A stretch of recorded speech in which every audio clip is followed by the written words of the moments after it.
അതിൻ്റെ ഇപ്പോഴും ആ റെയ്ഡുകൾ നടന്നുകൊണ്ടിരിക്കുകയാണ്. കാരണം ജയിലിനകത്ത് ഇത്തരം ലഹരി പദാർത്ഥങ്ങൾ ഉപയോഗിക്കുന്നുണ്ട്, പലരും അവിടെ വിൽക്കുന്നുണ്ട് എന്നുള്ള പരാതി കിട്ടിയതിൻ്റെ വെളിച്ചത്തിലാണ് ജയിൽ അധികൃതരും പോലീസും ചേർന്ന് ഈ സെർച്ച് ഇപ്പോൾ നടത്തിക്കൊണ്ടിരിക്കുന്നത്.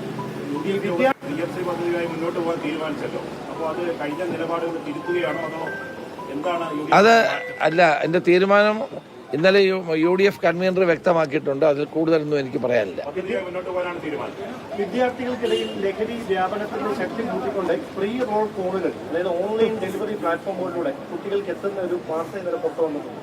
അത് നിയമപരമായി എന്താണ് അതിൽ ആശങ്കപ്പെടുന്നത്? അത് വളരെ ഗൗരവമുള്ളൊരു വിഷയമാണ് ചോദിച്ചത്. ഒരു കാരണവശാലും അംഗീകരിക്കില്ല. ഈ ഡെലിവറി ബോയ്കളെ ഉപയോഗിച്ചുകൊണ്ട് നടത്തുന്ന ഈ മയക്കുമരുന്ന് വ്യാപനം ശക്തമായി നേരിടും. ഒരു കാരണവശാലും അംഗീകരിക്കില്ല.